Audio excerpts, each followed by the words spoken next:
My name is Jessica, and I'm 29 years old. I live in a quiet neighborhood just outside of Chicago. I work long hours at a marketing firm, and I usually walk home after my shifts. It's about a 15-minute walk, and I always take the same route. That night, it was unusually late, probably close to midnight. The streets were almost empty, and the air felt colder than usual. I was tired, just wanting to get home as fast as possible. As I walked, I noticed a man in a police uniform behind me. At first, I didn't think much of it. Maybe he was patrolling the area, but after a few blocks, he was still there, following me at the same pace.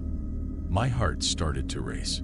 I told myself it was just a coincidence, but something about it felt off. I glanced back, trying to be casual. That's when he waved at me, flashing a badge. "Hey, you're walking in a restricted area," he called out. His voice was calm, but there was an edge to it. My stomach twisted. I knew this area. There was nothing restricted about it. "I'm going home," I said, trying to keep my voice steady.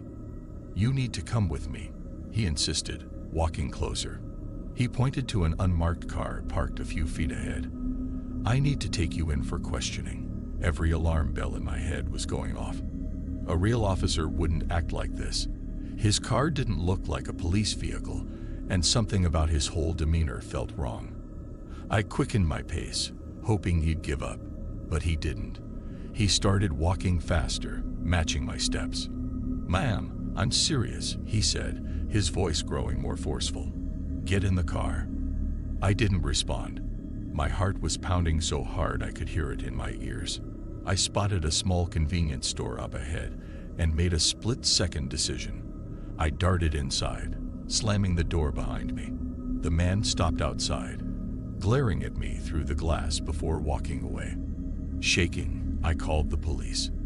They told me there had been reports of a fake cop in the area. A few days later, I found out they'd caught him. He was a convicted felon, using the uniform to lure women into his car. I still think about what could have happened if I hadn't trusted my instincts.